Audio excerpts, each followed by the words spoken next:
On the second day after our wedding, my husband took the initiative to transfer to work abroad, and he didn't even come back to see me once when I was giving birth. In the large private room, I was the only one singing the birthday song for my daughter. Tears streamed down her face as she tried several times but couldn't blow out the candles. "Mom, Dad promised to celebrate my birthday, but why is he celebrating with other kids?" A sharp pain gripped my chest.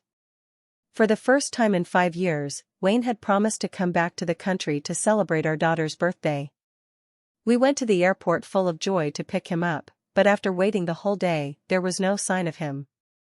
To welcome him, our daughter wore her favorite dress, and after returning home disappointed, she insisted on sleeping in the dress, simply because she wanted Dad to see her looking her best the moment he came home. Later, I found out that he had postponed his flight at the last minute, so my daughter and I pushed the birthday party back by 10 days, hoping the three of us could reunite when he returned. But unexpectedly, the reason he came back was that his first love, Lillian, planned to settle in the country. The reason for delaying his return was also because Lillian had caught a cold. Coming out of the private room, I ran into Wayne coming out of the next room. He complained, "Who told you to have the birthday party here?" And right next to Sophia's room, no less. Sophia is a strong-willed child. The one thing she hates most is having someone else share her birthday. "Next time, change the date for your daughter's birthday party." I was stunned. Not only had he forgotten our daughter's birthday, but he also wouldn't allow her to share a birthday with Sophia. This was the man my daughter and I had been longing for day and night. I closed my eyes in despair. "Wayne, Serena is your daughter." Seeing me unusually angry, Wayne softened his tone a bit. "Sophia is only 5. You're an adult, yet you're quibbling with a child.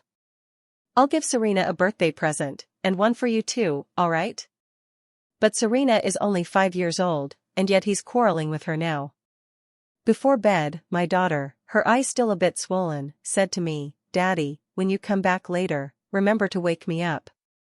I want to give you my birthday cake." Though she was sad and hurt, my daughter still saved the cake for him. My heart felt like it was being pricked by needles, sharp pains prickling all over. If I had walked away completely after that one night with him, maybe Serena wouldn't be suffering like this today. 5 years ago, I met Wayne, who had been drugged by an opponent. I was panicked, not knowing what to do, but the moment I heard him call my name, I let him take off my clothes. Afterwards, I left. But 2 months later, I found out I was pregnant. I thought, as the father, he should at least have the right to know. Unexpectedly, he said he would take responsibility and even insisted on marrying me despite his parents' opposition. I was overjoyed, thinking that I could finally be with the one I loved. But later, I realized that he never had me in his heart. After we married, he went abroad for work, and he didn't even come back to see me once when I gave birth. I called him, and he said, "I'm very busy. Have Mom hire a good nanny to take care of you." But during those days, the company was on holiday in accordance with foreign customs. I thought that since we had a flash marriage without a foundation of love, our relationship would gradually grow closer over time. But for 5 years, his heart remained like a cold stone, no matter how much I tried to warm it. What's even more tragic is that he became entangled with Lillian and her daughter. 2 hours later, Wayne came back. I was about to bring the cake over, but he said, "Tomorrow Lillian and Sophia will stay at our house for a few days. You and Serena should go to a hotel first. Her place needs airing out, and she hasn't fully recovered from her cold, she needs quiet. Put away Serena's clothes and toys. Sophia doesn't like having other people's things that are the same as hers." The anger that had been building for days finally erupted. I confronted him. "Do you know Serena's eyes were swollen from crying today, and she still thought about saving you a piece of cake when she came home?" He frowned slightly, his tone cold. "Christina, you're the last person who has the right to morally guilt-trip me. Birthdays come every year. Lillian was the one who was sick. She's a woman raising a child alone, I'm just taking a little extra care of her." I walked into my daughter's room and saw her peaceful sleeping face, tears streaming down mine.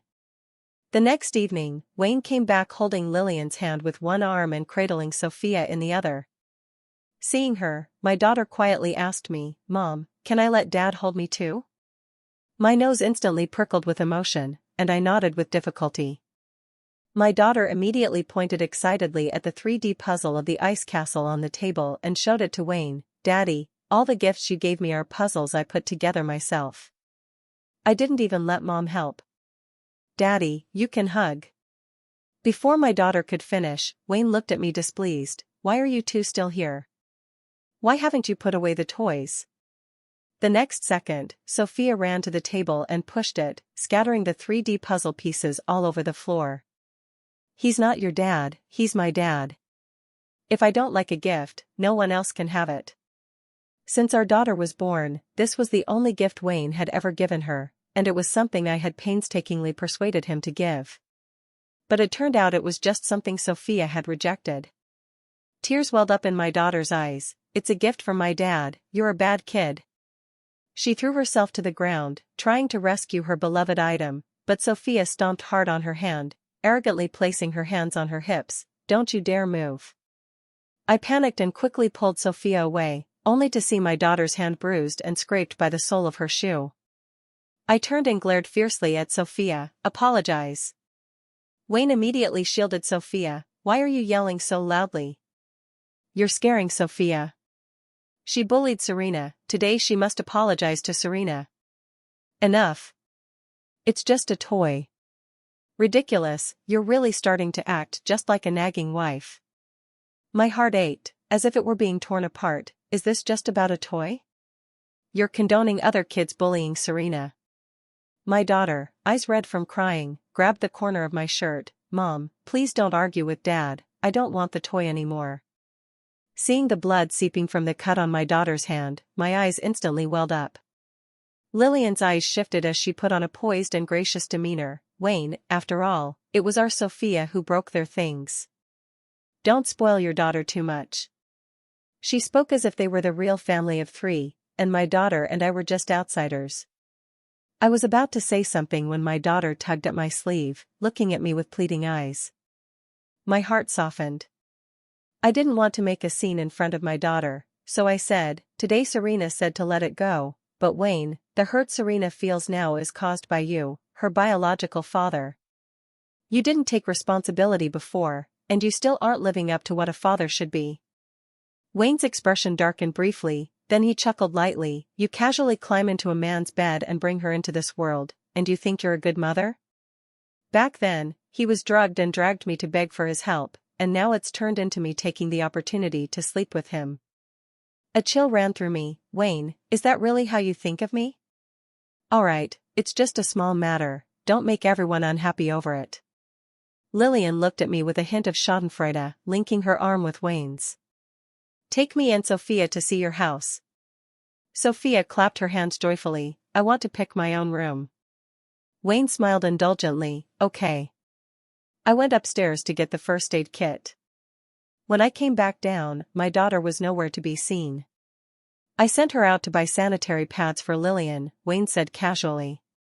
My head buzzed. "She's so young, and you let her go out alone to buy things?" "I need to take care of Lillian, and Serena said she can manage on her own," he said with conviction. "I was just about to ask you why you still can't shake off your stingy habits. If we had a nanny at home, I wouldn't have Serena running errands." "Is it because I didn't hire a nanny? He never gave me any living expenses. He said his mother would provide for me, but he clearly knew that from the moment she saw me, his mother looked down on me. My salary is already enough to support my daughter and me in our daily lives." I didn't have time to argue with him. I rushed out the door in a panic. Outside, a fine rain had started falling at some unknown time, and the cold wind was biting. I shouted my daughter's name loudly, fear pounding in my chest as if it might explode at any moment. The convenience store owner said a little girl came in to buy sanitary pads but had already left. But I hadn't seen Serena anywhere on the way here. My body trembled, and I stumbled as I rushed back out. Rain mixed with tears as I called Serena's name over and over.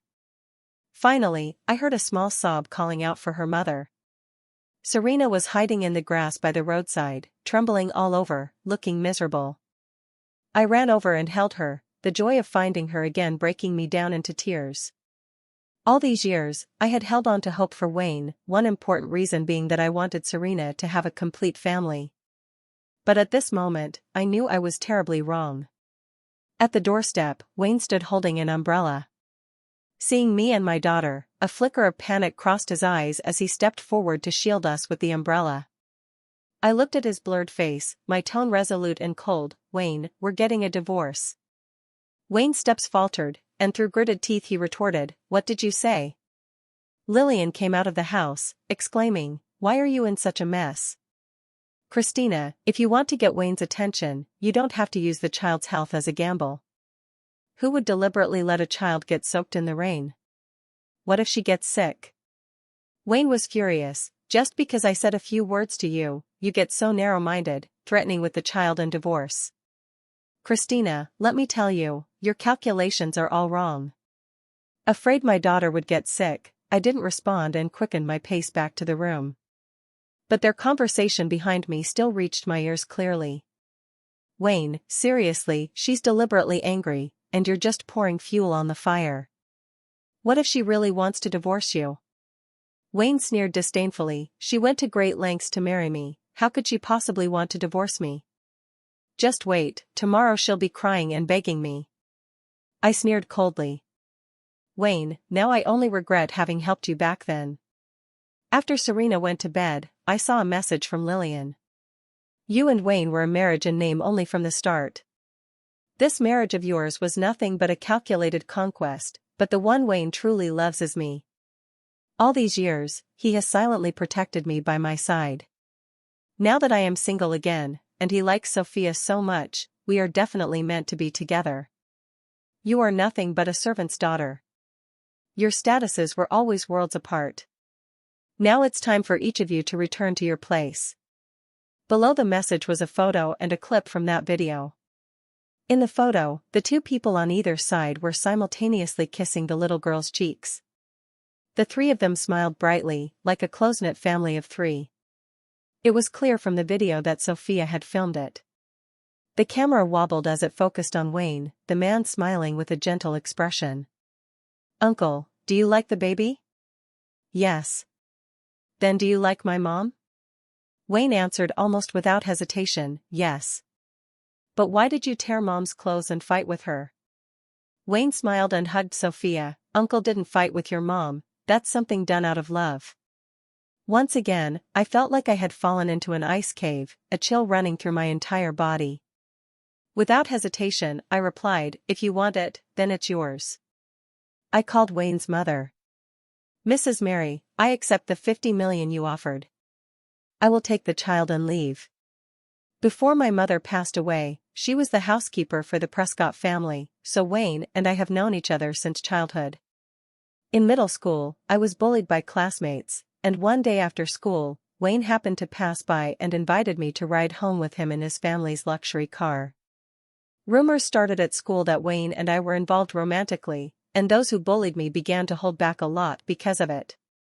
Rarely did school life become calm and peaceful, yet Wayne stirred up a storm in my heart. He became the white knight who saved me from the flames, and my secret crush lasted for over a decade. When I was 18, my mother passed away, and Wayne and I lost contact. The next time I saw him was 7 years later, on the night we had a one-night stand 5 years ago. Later, Mary found out I was pregnant with a child from the Prescott family and was very angry. I thought having a granddaughter would change her attitude toward me, but both my mother-in-law and Wayne, like Serena, showed no affection at all.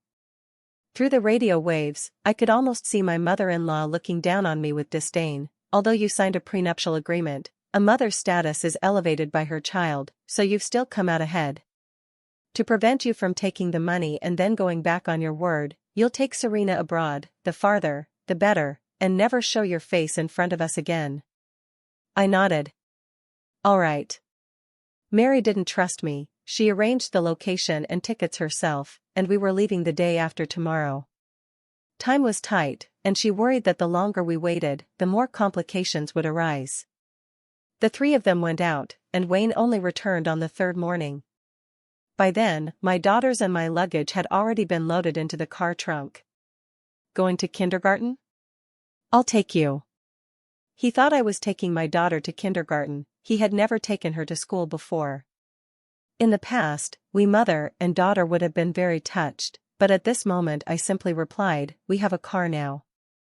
For the first time, he brought a gift. "This is what I promised you and Serena." He gave me a Hermes bag, an elephant gray basket bag. If I'm not mistaken, this should be the one Lillian didn't want. Half a month ago, I saw it in her post, an entire room full of Hermes bags. Her words read, "He said it's inconvenient to buy them back home, so he got them all for me." But this color basket bag was overbought, and it's not really my favorite style. I took the bag without expression, along with a hairpin he had given their daughter.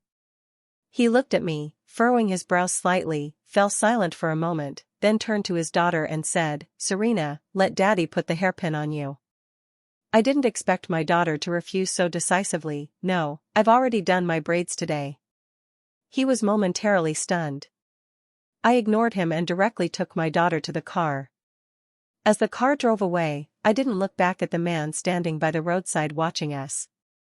The man seemed to sense something and actually started running after the car, even calling me. I immediately deleted and blocked him. At the airport, I got out of the car and threw my bag and hairpin into a roadside trash bin. Wayne thought that after our argument that day, I would soften and come to him within half a day. But this time, for a full 2 days, I didn't reach out to him at all. He remembered promising to give gifts to me and my daughter, so he went to the mall to pick out presents. Lillian said there's no woman who doesn't like handbags, especially Hermes. "Don't bother buying one, I have this brand new bag, still unopened." He hurried back eagerly, holding the Hermes that Lillian had given him. Even though my daughter and I had received the gifts, our attitude was so cold that it made him feel uneasy. He saw that the sparkle of something called anticipation seemed to have vanished from both our eyes. Watching the car drive away, he suddenly felt very regretful. He had just suggested taking our daughter to kindergarten together. Why hadn't he insisted a little more? That incident happened 5 years ago. I am completely his now, and I even had a child for him. Why can't he forget about that and live peacefully with us, mother and daughter? Thinking this, he hurriedly opened the car door and chased after her. He knew which kindergarten his daughter attended, but he had never been there himself, so he turned on the navigation. However, when he arrived at the kindergarten, he didn't know which class Serena was in. After searching for a long time, the school said Serena had already completed the withdrawal procedures yesterday. That's impossible. My wife just dropped Serena off at school. You must be mistaken. Ignoring the teacher's advice, he searched among the students for his daughter's figure while calling me. But my phone was already turned off. As soon as we arrived at the airport, the people arranged by my mother-in-law took my phone away. Unable to find his daughter and unable to reach me, Wayne didn't know who else to ask and could only call his mother. "Mom, did Serena transfer schools? Why can't I find her at the kindergarten?" Mary's heart skipped a beat. Fortunately, just 5 minutes earlier, her assistant had reported to her that Serena and I had already arrived at the airport, and the assistant had taken my phone. The plane would take off in an hour, and Serena and I would be gone from here forever. It must have been Christina who arranged her withdrawal. Serena has always resisted going to kindergarten, and Christina has just spoiled her too much. How can a child not go to school? Serena doesn't like going to school? How come I didn't know that? You've been abroad for years, there are many things you don't know. She probably took the child out to play. She's an adult now, there's no way she'd lose the child. Mary used the excuse that my daughter and I might go to her place, asking Wayne to wait at the old house. Wayne immediately rushed to the old house. However, when he arrived, Mary handed him a divorce agreement that I had already signed. This woman was after our family's money. Now that she realizes she won't get a single cent, she finally can't take it anymore and ran off with the child. I told you from the start she was scheming, the daughter of a servant, totally mismatched with our Prescott family. Wayne never imagined I would quietly leave with our daughter. Every day in the past, I longed for him to appear, even if it was just to talk for 1 more minute on the phone, I would have been overjoyed as if blessed by heaven. Anyone could mention divorce, but I absolutely never would. His face instantly turned pale. Ignoring that it was his own mother, he grabbed her arm in disbelief. You're talking nonsense. Christina would never get a divorce, she and our daughter wouldn't just leave like that. Where did they go? Why do you have the divorce papers in your hand? Mary had brought up the idea of divorce with Wayne before, but Wayne had firmly rejected it every time. Still, since they got married, everyone could clearly see how cold he had become toward me and the children. Mary thought he had already let me go in his heart, that all he needed was a little push, someone to give him a shove. She never expected his reaction to be so intense. The divorce papers were handed to me by her own hand. Wayne, wake up, it's her who wants the divorce now. Why are you still looking for her? You clearly have no feelings for her, and she never said you had to be responsible. Why put this shackle on yourself? Wayne wouldn't listen, gripping Mary's arm tightly. Where did they go? Do you know? Wayne, Mary tried to reason with him, but the sound of children calling came from outside the door. Grandma, I'm here. Wayne suddenly let go, and the sudden movement almost made Mary lose her balance and fall. The man turned around in ecstatic joy and ran to the door, only to realize that the child's cries were coming from Sophia. Something heavy fell heavily on his chest, a surge of loss and panic overwhelming him. Lillian walked over with a gentle smile, her demeanor soft and kind, lightly linking her arm with Wayne's. Sophia wanted to see Grandma, so I brought her here. I didn't expect you to be here too. Don't you think we're really in sync? Mary smiled as she approached. Wayne just happened to come back from outside. I figured you two must have planned this. We're all family here, and I know some things already. From now on, just come back together, don't be shy. Lillian cast a shy glance at Wayne and softly replied, okay. Wayne didn't give his mother any way out, his face cold. Mom, did you drive Christina away? I've told you countless times, I will not divorce her. Where have you hidden her? And Serena, she's your own granddaughter. At that moment, Lillian also noticed Wayne's unusual demeanor and picked up the agreement that had fallen to the floor. After reading its contents, a barely perceptible flicker of joy crossed her face, though she lightly furrowed her brow. Christina wants a divorce? She's definitely throwing a tantrum, but this time she's gone too far. Women who constantly threaten divorce, if you panic and let her have her way, she'll truly have you under her thumb. Wayne, you mustn't give in to her, foolishly trying to coax her back. Lillian knew all too well what Wayne's attitude toward me was. Although we were married, Wayne never showed me a kind face, and the day after the wedding, he left for abroad without staying even a single day. So Lillian felt very smug, thinking that Wayne's return this time was to get a divorce, and that my actions would only hasten the end of our marriage. That way, she could be with him openly and without shame even sooner. However, Wayne snatched the divorce papers and tore them to shreds. Divorce? Christina, don't even think about it. The paper cut his finger, sending a sharp sting of pain. 5 years of marriage, how could I just say divorce and have it happen? Every time he came back to the country, he clearly remembered how happily I would throw myself into his arms. When he kissed me, when he moved on me, the look of passion in my eyes. And I often asked him, Wayne, can you come back to see me and our daughter more often, or let us come to you? Our daughter misses you a lot, and so do I. I confessed to him with my own mouth, I told him I liked him. No matter how cold he was to me, I never once mentioned divorce. But in these days, I became so distant. At first there were still arguments, but later he seemed like an insignificant person in my eyes. Thinking of this, Wayne suddenly felt a chill down his back. His eyes were bloodshot, and just as he was about to step out to find me, a small hand grabbed his arm. Dad, hurry up and divorce that bad woman. And Serena, I won't allow her to call you Dad. She's just a wild child born of that bad woman. In the past, Sophia's willfulness and arrogance made Wayne think she wasn't like other little girls who were obedient and sweet. She was a strong-willed and assertive child, fitting the survival of the fittest rules of modern society.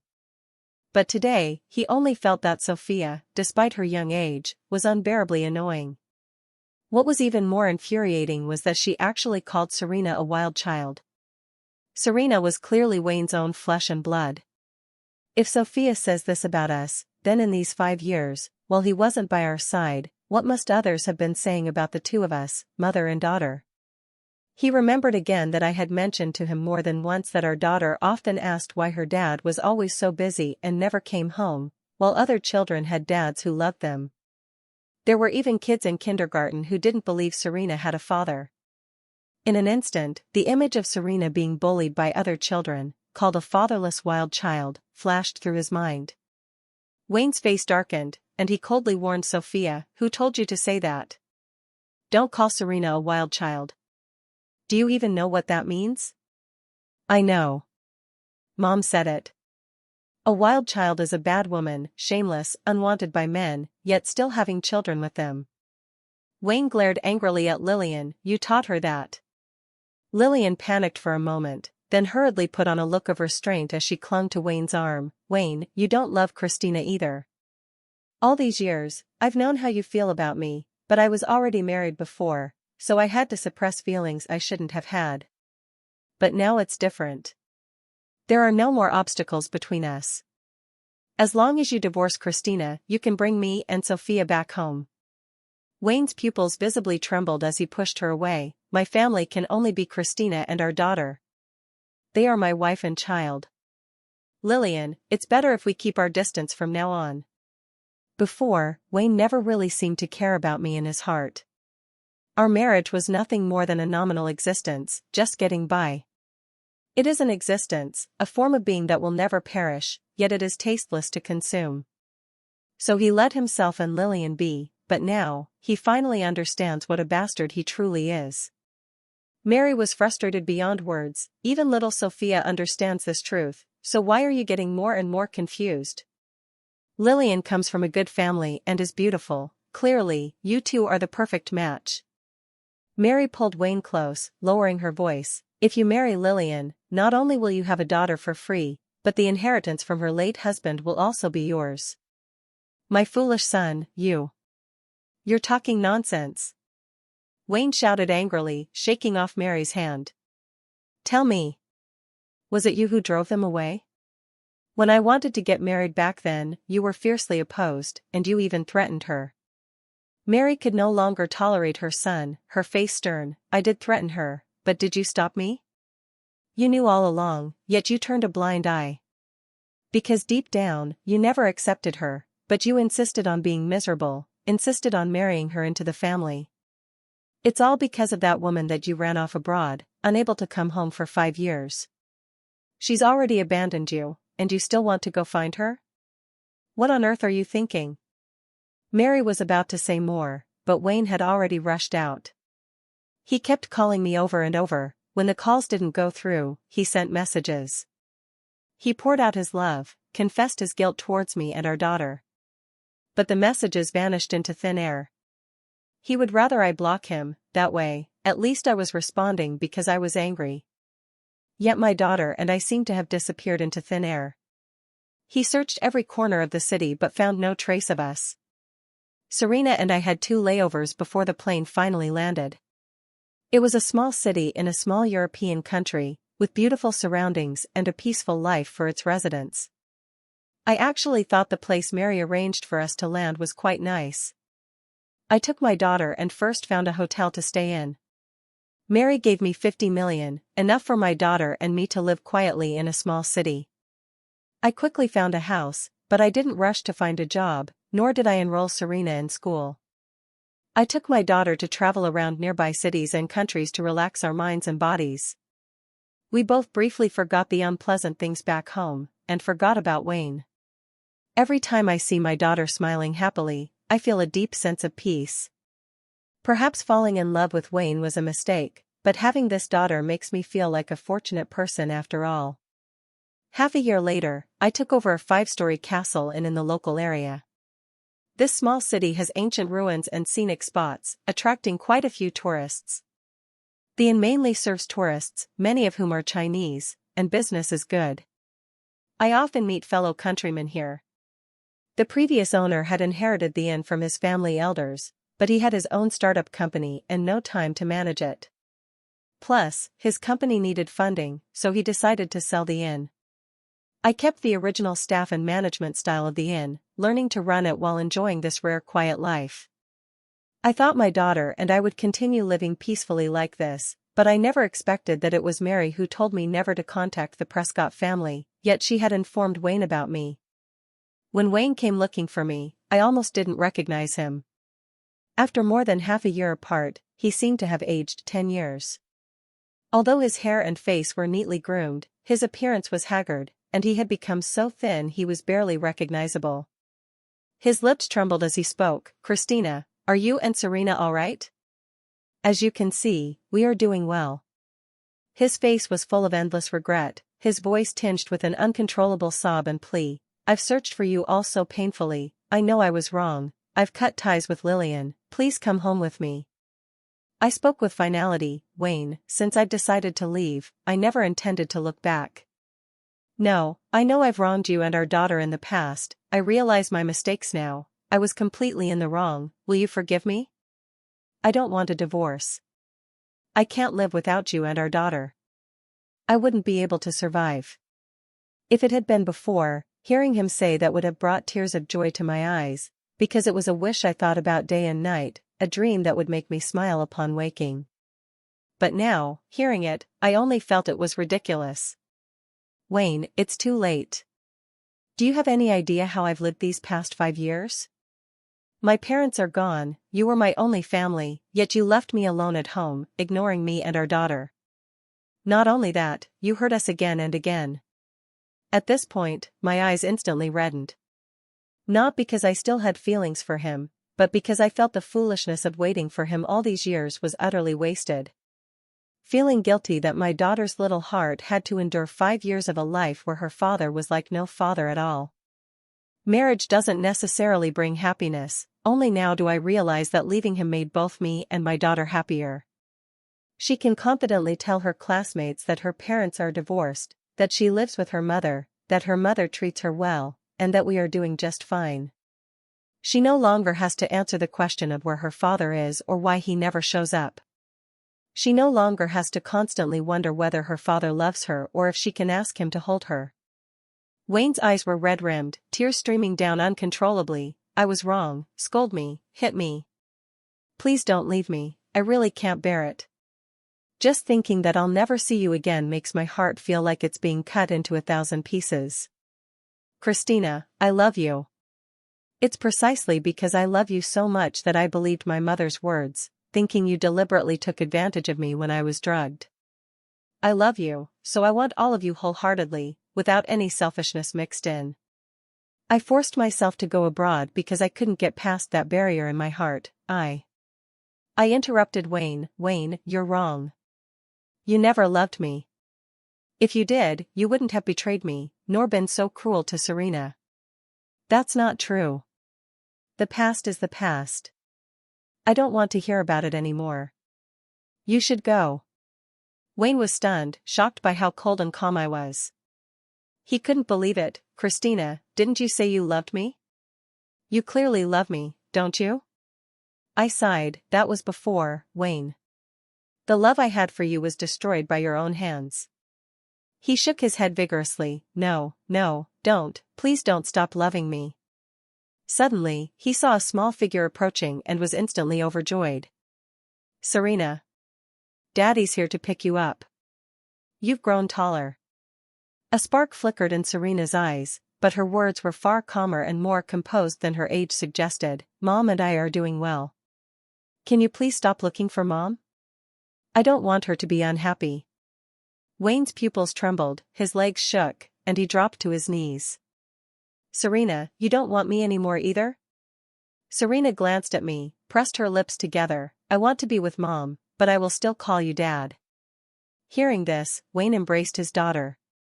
The grown man, disregarding his dignity, broke down in tears. His tears moved the little girl to cry as well. Serena pouted, tears streaming down like beads breaking off a string, plopping one after another. "Dad, even though you haven't been good to Mom and me, and we can't have you anymore, I will still love you." Wayne cried until he was a mess, but he finally calmly accepted it all. We got divorced, and every month or two he would make a special trip to see Serena. He wanted to give me his modest assets, but I refused. 50 million was enough to support our life as mother and daughter, and I had my own income. I didn't need a lavish lifestyle. 3 years later, Mary came to see Serena. She had always looked down on me for being born a commoner, but her attitude changed this time. When she saw Serena, she cried. She told me that Wayne seemed like a different person now. Just mentioning remarriage would make him angry, and no woman could get close to him. That Lillian, I thought she was a good woman, but it turns out she killed her own husband just to get his fortune. That venomous, treacherous woman deserves to be caught by the police and thrown in jail.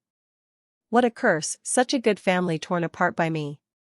Now Wayne is all alone, treating me like a stranger, not even willing to call me mom. I just smiled when I heard it. What does it have to do with me now? Now, watching my daughter grow day by day, my life is more peaceful and happy than ever before.